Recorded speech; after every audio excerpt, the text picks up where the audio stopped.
বাংলাদেশের জাতীয় সংবাদ মাধ্যমসমূহে প্রকাশিত সংবাদসমূহের উল্লেখযোগ্য অংশ নিয়ে সম্পাদিত অ্যানালগ নিউজরুমে স্বাগতম। সম্মানিত দর্শক শ্রোতা, আজ ২১শে মে ২০১০ শুক্রবার। আওয়ামী শ্রমিক লীগ ক্যাডারদের হামলায় মুন্সিগঞ্জের মিরকাদিম পৌরসভা যুবদলের সাংগঠনিক সম্পাদকের মর্মান্তিক হত্যাকাণ্ডে আজ বিস্তারিত সংবাদ করেছে প্রথম আলো, যুগান্তর, আমার দেশ এবং নয়া দিগন্ত। ঢাকার সাভারে জাহাঙ্গীরনগর বিশ্ববিদ্যালয়ের ছাত্রলীগ ক্যাডাররা বিএনপি নেতাকর্মীদের উপর বিনা উস্কানিতে হামলা করার সংবাদ এবং মাগুরার শালিখায় ক্ষমতাসীন দলের ক্যাডারদের হামলায় কমপক্ষে ২০ জন বিরোধী দলীয় নেতাকর্মী আহত হওয়ার খবর এসেছে যুগান্তর, ইত্তেফাক, আমাদের সময়, কালের কণ্ঠ এবং শীর্ষ নিউজে। নারায়ণগঞ্জের আড়াইহাজারে প্রভাবশালী আওয়ামী লীগ নেতা প্রেস ক্লাব সভাপতিকে বেধড়ক পিটিয়ে গুরুতর আহত করার সংবাদ। একই জেলার রূপগঞ্জে দায়িত্ব পালনরত সাংবাদিকের উপর ক্ষমতাসীন লোকজনদের হামলা এবং সরকারদলীয় লোকজনদের তাণ্ডবে একটি জাতীয় ইংরেজি দৈনিকের হবিগঞ্জ সংবাদদাতা প্রাণ ভয়ে বাড়িঘর ছেড়ে পালিয়ে বেড়ানোর খবর করেছে যায় দিন, আমার দেশ, কালের কণ্ঠ এবং নয়া দিগন্ত। ২০ লক্ষ টাকা ঘুষ নেয়ার পরও পছন্দসই পদ না দেয়ায় ছাত্রলীগের কেন্দ্রীয় সভাপতি মাহমুদ হাসান রিপনকে ময়মনসিংহ জেলার একজন ছাত্রলীগ নেতা পেটানোর সংবাদ ছেপেছে প্রথম আলো, আমার দেশ ও যায় দিন। কুমিল্লার বুড়িচংয়ে আওয়ামী ছাত্রলীগ নেতাদের বেপরোয়া চাঁদাবাজি এবং আধিপত্য বিস্তারের সংঘাতে বিভাগীয় নগরী বরিশালে ছাত্রলীগের দুই গ্রুপে আবারও সংঘর্ষের আশঙ্কায় খবর করেছে যুগান্তর, ভোরের কাগজ এবং সমকাল।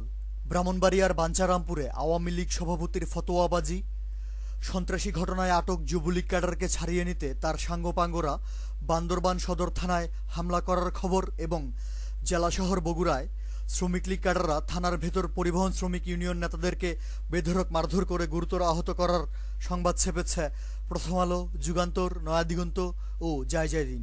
পিরোজপুরের জিয়ানগরে সংখ্যালঘু হিন্দু সম্প্রদায়ের লোকজনদের উপর বেপরোয়া অত্যাচার, নির্যাতন ও ভূমিদস্যুতা। সারা দেশে আইন শৃঙ্খলা রক্ষাকারী বাহিনীর পরিচয়ে উদ্বেগজনক গুপ্ত হত্যার প্রতিবেদন। কুষ্টিয়ার কুমারখালীতে সরকারদলীয় এমপির লোকজনদের বেপরোয়া অসামাজিক কর্মকাণ্ড এবং গাজীপুর ও যশোরে ক্ষমতাসীন নেতাকর্মীদের দখলবাজি ও ভূমিদস্যুতায় খবর করেছে যুগান্তর, আমার দেশ, ইত্তেফাক এবং কালের কণ্ঠ। সীমান্ত জেলা যশোরে আধিপত্য বিস্তারকে উপলক্ষ করে সরকারদলীয় ক্যাডারদের ব্যাপক বোমাবাজি এবং চাঁপাইনবাবগঞ্জের শিবগঞ্জে একজন মন্ত্রীর উপস্থিতিতে সরকারি দলের দুই গ্রুপে সহিংসতার সংবাদ ছেপেছে প্রথম আলো, কালের কণ্ঠ, নয়া দিগন্ত এবং যায় দিন। সরকারি খরচে আওয়ামী মহাজোট নেতাদের রাজকীয় বিলাসিতায় একটি প্রতিবেদন। দেশে উদ্বেগজনক হারে বৈদেশিক বিনিয়োগ কমে যাওয়ার খবর। টাঙ্গাইলের নাগরপুরে শিক্ষা প্রকৌশল অধিদপ্তরের দুর্নীতি এবং বরগুনায় জাতীয়ভাবে চাকরি প্রদানে ব্যাপক দলীয়করণ ও অনিয়মের সংবাদ ছেপেছে আমার দেশ, যায় দিন ও নয়া দিগন্ত। পটুয়াখালী ও টাঙ্গাইলে এলজিইডি এবং রাজশাহীতে রোডস অ্যান্ড হাইওয়ের বিভিন্ন টেন্ডার প্রক্রিয়ায় ব্যাপক দুর্নীতি ও ক্ষমতাসীন লোকজনদের টেন্ডারবাজিতে খবর করেছে যুগান্তর, নয়া দিগন্ত এবং আমার দেশ। সেনাবাহিনী প্রত্যাহারের পর হতে অশান্ত হয়ে ওঠা পার্বত্য জেলা রাঙ্গামাটিতে অপহরণ, বাণিজ্য, চাঁদাবাজির নিয়ন্ত্রণ এবং একক আধিপত্য বিস্তারকে উপলক্ষ করে দুই উপজাতীয় জঙ্গি সংগঠনের গোলাগুলিতে আরও ২ জন নিহত হওয়ার খবর করেছে আজকের অধিকাংশ পত্রিকাই।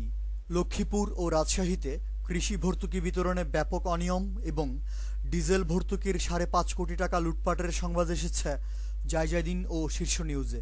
বিকৃত রুচির রাজনীতিবিদ ও আওয়ামী মহাজোটের আইন প্রতিমন্ত্রী কামরুল ইসলাম আবারও স্বাধীনতার ঘোষক এবং বহুদলীয় গণতন্ত্রের প্রবক্তা শহীদ রাষ্ট্রপতি জিয়াউর রহমান সম্পর্কে রাজনৈতিক শিষ্টাচার বহির্ভূত কুরুচিপূর্ণ মন্তব্য করার সংবাদ এসেছে আমাদের সময়, ইত্তেফাক এবং bdnews24.com-এ। অ্যানালগ নিউজ আজ এ পর্যন্তই। পরবর্তী নিউজ শোনার আমন্ত্রণ জানিয়ে আজকের মতো বিদায়। ধন্যবাদ।